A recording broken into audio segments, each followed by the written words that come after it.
वाक़ये जो है वो नहीं थे बच्चों पर, और आप पर क्या कुछ गुजरा है? आज उनको पेश किया है 24 घंटे के बाद, और एक एफआईआर सामने आई है जिसमें कहा गया है कि उन्होंने कोई 50 लाख रुपए कोई रिश्वत ली है, और दफ़ात जो हैं वो 406 लगाई है और 506 2 और 34। अब रिमांड की इस्तदा की गई है कि 2 दिन की दीजिए, लेकिन जैसे कि आपने देखा कि कापड़ा डाल के और हथकड़ी लगा के ही वो लेके आए हैं।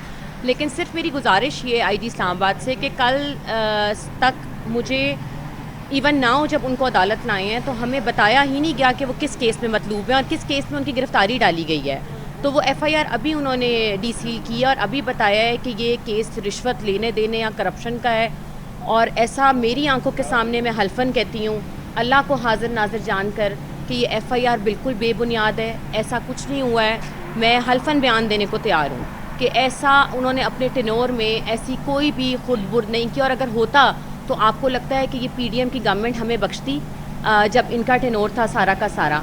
और मेरी आईजी इस्लामाबाद से बहुत मेरा शिकवा है कि मेरी बच्चियां और मैं जिस दुख और दर्द से गुजरे हैं इस 24 घंटे के टाइम पीरियड में, ये सिर्फ मैं जानती हूँ और मेरा अल्लाह जानता है।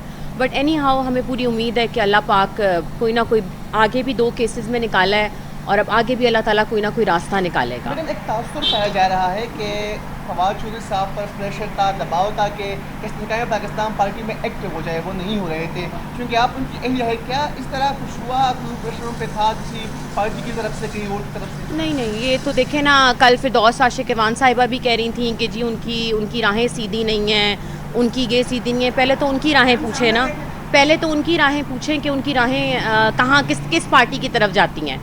जिसकी हुकूमत आती है वो उस तरफ चली जाती हैं, जिसके साथ पार्टी बननी होती है वो उस तरफ चली जाती हैं। बेहतर यही है कि इस वक्त हम लोग एक दुख दर्द और एक अजीब सी कैफियत में मुब्तला हैं। तो प्लीज़ इस तरह के कमेंट्स सोशल मीडिया के ऊपर भी बहुत से ट्रोलर्स बैठे हैं जो कि कह रहे हैं कि जी ये हो गया वो हो गया। ये हम ही जानते हैं कि जिस सिचुएशन से मैं गुज़र रही हूँ और मेरी बच्चियाँ गुज़र रही हैं, और उम्मीद यही है कि अल्लाह पाक कोई ना कोई इंशाल्लाह रास्ता निकालेगा। Thank you.